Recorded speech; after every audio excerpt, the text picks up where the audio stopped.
I believed him because he wasn't talking just to be talking. I felt he was also coming straight because there was a big war behind that.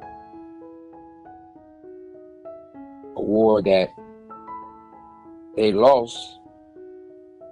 And I think it was a war that destroyed their neighborhood. Joe Rogan recently talked about something so explosive involving Snoop Dogg and the Vegas shooting of Tupac. Shocker that people are now wondering if federal files could be reopened and whether Snoop's own legal exposure might get dragged into the conversation. This isn't another round of internet rumors or recycled street legends. According to the claim, Rogan says he's seen material suggesting that Snoop might have known more about the 1996 drive-by than he ever admitted publicly, and that he may have held back key information from investigators at the time. If anything like that were ever proven true, it could turn an old cold case into a brand new legal storm. And as wild as it sounds, we need to remember the context. In 2024 and 2025, real cases connected to this tragedy have already been moving through the courts. One man, Dwayne Keefe D. Davis, is currently on trial in Las Vegas, the only person ever criminally charged in Tupac's shooting. Chaotic.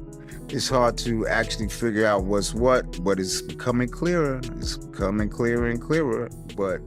So when Joe Rogan's name starts being mentioned alongside talk of new evidence, and when insiders claim he may be holding recordings, documents, or witness statements connected to Snoop, it raises a real question. Why are former law enforcement officials and ex-industry insiders suddenly treating this as something more serious than internet gossip? The claim at the center of the rumor is simple but explosive, that Snoop may have known more back in the late 90s than he ever publicly shared. Some say he may have warned people that something was going to happen on the night of September 7, 1996, and that he possibly kept quiet about details investigators were desperate to confirm. These are only allegations, but if any taped conversations or verified messages exist in Rogan's possession, the story shifts from rumor to potential obstruction concerns, a word no entertainment lawyer wants to hear when the FBI is involved. The timing makes it even more intense. In late 2023 and throughout 2024, Nevada prosecutors built their case against Keefe D., a man who has openly discussed his connection to the Vegas shooting in interviews and in a 2019 book, despite pleading not guilty and securing a June 3, 2024 trial date. At the same time, from his prison cell, former Death Row Records boss Suge Knight began sharing his own claims on a podcast called Collect Call.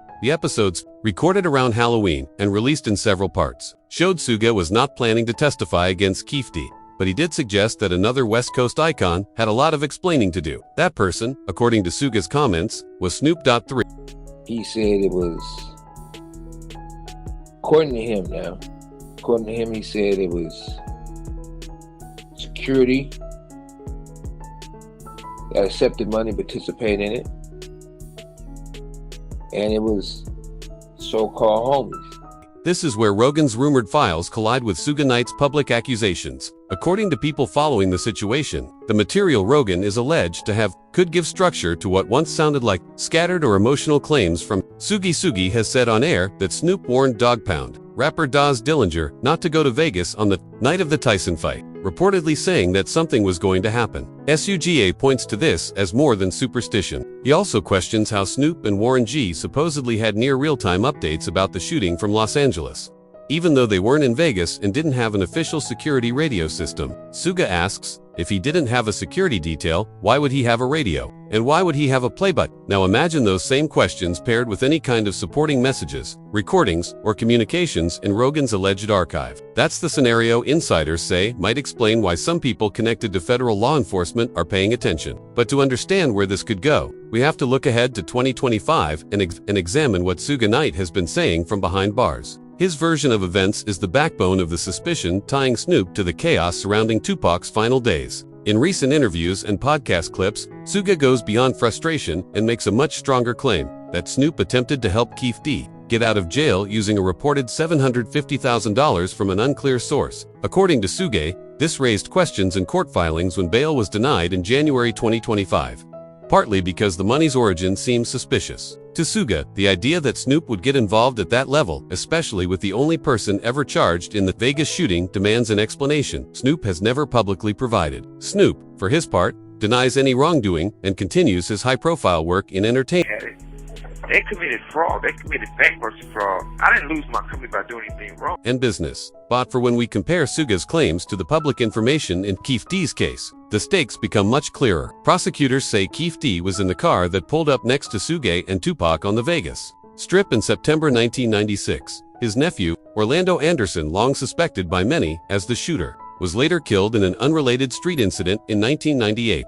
Court documents show Keefe D's lawyers have tried to get him released on bail while he waits for trial. Prosecutors have pushed back, arguing he should stay in custody until the jury hears the case. And interestingly, Nevada officials chose not to pursue the harshest possible punishment against him. Now add Suga's claim that Snoop quietly tried to support Keefe D's release using money that couldn't be easily traced. Suddenly, the idea of Rogan having private conversations, recordings, or documents connected to Snoop doesn't sound like harmless podcast speculation. It starts to look like something that might attract the attention of a grand jury. And Suge isn't stopping at the bail issue. He has also claimed that Snoop never visited Tupac in the hospital after the shooting, even though Snoop has publicly shared emotional stories about standing by Tupac's bedside, seeing the tubes, fainting, and being comforted by a fainy shocker. On Logan Paul's Impulsive in 2023, Snoop described going to Suge's home first, hearing that Tupac would recover, and then heading to the hospital where he collapsed from shock. He said O'Fenny guided him to a bathroom to help him calm down. Suge's flat contradiction of that entire story combined with the rumored off-mic recordings Rogan is said to have heard or obtained leads to a harsh question. If Snoop's hospital story isn't accurate, then what else about his 1996 timeline may have been shaped to fit the public narrative? As soon as I walked out of there, I went in the bathroom and I threw up. And just laid on the floor for like 30 minutes. His mama came in there. Understand the possible motive. We need to go back to the mid-1990s and look at how Snoop and Tupac's relationship developed. In 1993, Snoop became Death Row's breakout solo star with his debut album Dogga Style, turning the label into a major West Coast force under Suge Knight's aggressive leadership. By October 1995, Suge paid roughly $1.4 million in bail to get Tupac out of prison and bring him to death row.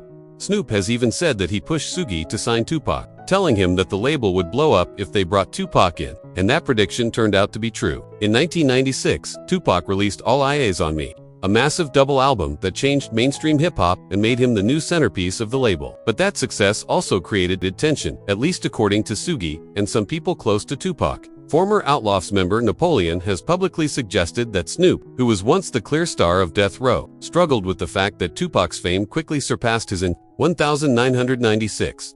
Napoleon says that when Snoop talks today about stepping back so Tupac could shine, or about not liking the track hit him up, he's quietly rewriting history to take back some of the spotlight he lost. Napoleon describes it as a long-standing jealousy, pointing out that even more than 25 years after Tupac's death, Snoop is still asked about him in almost every serious hip-hop interview. In his view, that might explain why Snoop's stories keep changing over the years, and why some of his comments can sound more like subtle jabs than pure tribute. Individuals like Snoop, for example, they have a way where they acting like they praising Pac, but they put... The breakdown of Snoop and Tupac's friendship in the days before the Vegas shooting is an important part of the story. Snoop has said in several interviews that just a week before Tupac's final trip to Las Vegas, the two were extremely close. But within 48 hours of the shooting, Tupac was so angry that he may not have even liked Snoop anymore. The issue began with a radio interview Snoop gave in New York right after the MTV. In that interview, he spoke positively about Puff and Biggie, saying he liked them and wanted to make music with them. But both Snoop and Tupac had previously been targeted in violent incidents in New York, and Tupac believed Bad Boy was involved. So when Snoop publicly praised them, Tupac saw it as a betrayal especially at a time when he was pushing the East Coast versus West Coast feud at its peak. This split has been shown in films like All Eyes on Me and discussed in many documentaries. People who were around that era have also described deeper tensions that complicate Snoop's Uncle Snoop image. Directors like Benny Boom and Alan Hughes have spoken about the gang politics inside Death Row, pointing out that Snoop had Crip ties while Tupac was aligned with blood-affiliated figurist loyalties that don't disappear just because someone becomes a superstar. Hughes even said Snoop was the rock star of the early 90s who stepped back once Tupac arrived, a comment Napoleon sees as part of a pattern where Snoop is painted as noble while Tupac is subtlety minimized. When you add those details to the claims that Rogan supposedly holds recordings where insiders talk more openly about jealousy, security decisions, and Who Knew What on September 7th, the idea of motive stops sounding like wild speculation. Instead, it becomes a messy, human story, one that investigators might genuinely want to understand more clearly.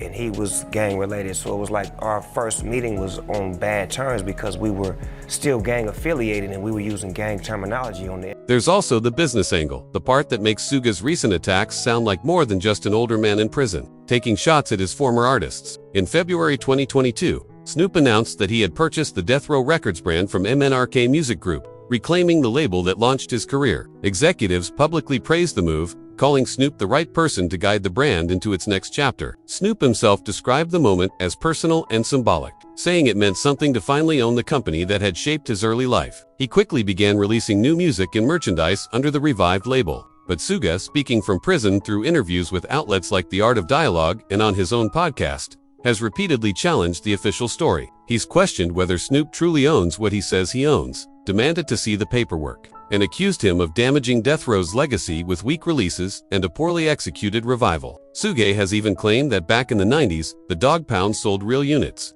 while under Snoop's leadership, newer attempts have fallen flat. He points to Snoop and Dr. Dre's more recent work projects that were hyped heavily, but in Suga's view, came and went without much cultural impact. To some people, this all sounds like bitterness, but to others watching the situation closely, Suga's comments raise a dark possibility that overlaps uncomfortably with the theories surrounding Rogan's alleged files and the rumors about what federal investigators might be looking at. The idea goes like this: if Snoop used a complicated or opaque financial structure to acquire the Death Row brand in 2022, and if any of the label's archival material overlaps with events and decisions made during Tupac's final months, then a serious question emerges. Did Snoop fight to reclaim Death Row because he wanted to build a legacy? Or did he fight to control the brand so he could secure and potentially bury any paperwork, recordings, or loose ends tied to that era? It's a theory, not proof, but it's the kind of question people are starting to ask as more voice from Suga's prison interviews to insiders whispering about Rogan's supposed evidence or circle around the same uneasy narrative.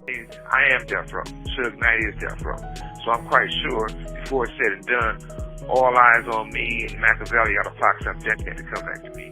8. That is the puzzle Suga keeps hinting at whenever he questions not just Snoop's business decisions, but the motives behind them, and it's the same puzzle that Rogan supposedly edges closer to in these rumored files if they actually exist. According to people familiar with the chatter, the material is said to include unfiltered conversations, old security accounts, or even financial breadcrumbs that appear to brush up against Keefe D's long-discussed connection to the Vegas shooting. None of it is proven. None of it has been brought into court. But the very idea is enough to make the stakes feel heavier. And as long as federal curiosity about Shocker's tragedy keeps flickering back to life whenever a new interview drops or a sealed record resurfaces, possibility that one of hip-hop's most beloved figures could someday face real questions under oath stops sounding like a dramatic plot twist and starts feeling like something that could develop slowly, one document at a time. Following the money and paperwork leads us to another layer of pressure, centered on Keefe D. Legal analysts often point out that he occupies a unique and volatile position. He is the only person ever formally charged in connection with the Vegas incident.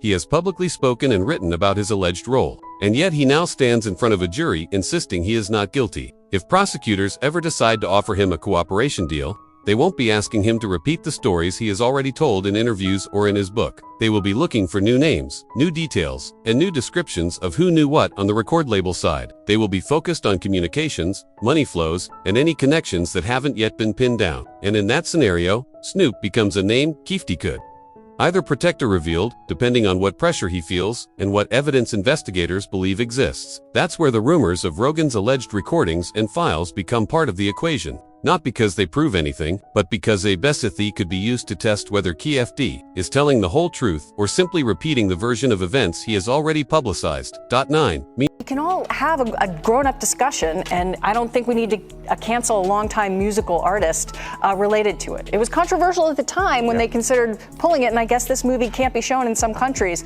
But honestly, it really innocuous. Meanwhile, the culture is reacting in real time. Younger fans who discovered Shocker and Snoop through streaming are now going back to old interviews and watching them with fresh eyes. They're replaying Snoop's 2017 Rock and Roll Hall of Fame induction speech and noticing how he spoke of Shocker as a brother while barely mentioning the darker final weeks of their friendship. At the same time, old comments from former Outlaws member Napoleon have resurfaced in 2025 feeds. His claims about Snoop's jealousy and subtle digs at Shocker are suddenly being reinterpreted as early warning signs of a long-running tension. When all of these narratives collides, Agues's voice from prison, Napoleon's interviews, and Rogan's massive platform end up with a perfect storm. Public opinion starts to shift from a story about legendary brotherhood to something far more complicated, a partnership filled with unresolved issues and secrets that still haven't come to light.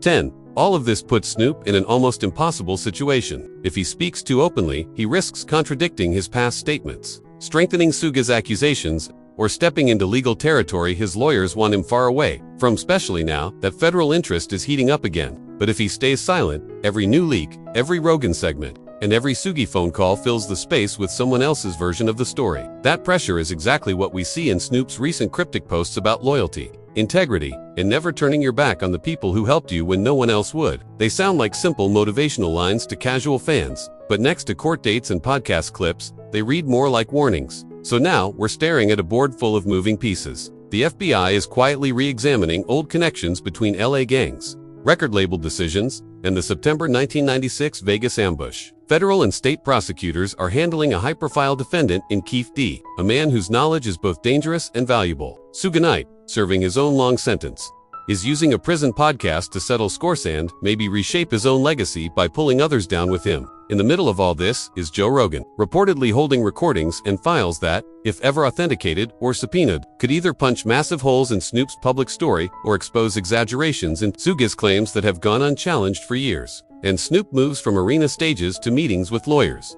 from nostalgic interviews to carefully worded statements, as the circle around his name tightens one development at a time. Strip away the celebrity shine, and what's left? A Vegas tragedy that has haunted music for almost 30 years. A label whose archives may hold more than unreleased tracks. And a small group of men who were at the center of it, are now being pushed to choose between loyalty and survival. The FBI has the files. Keith D has the leverage. Rogan has the tapes. And for the first time in a long time, Snoop looks like he's running out of room to maneuver. The truth about Shocker's final night has been hidden for decades. If those sealed documents and buried recordings finally see daylight, only one question remains. How far will Snoop go to keep that darkness from consuming his entire legacy? Stay sharp, Echoes. The next headline in this story could change everything, and we'll be right here when it breaks.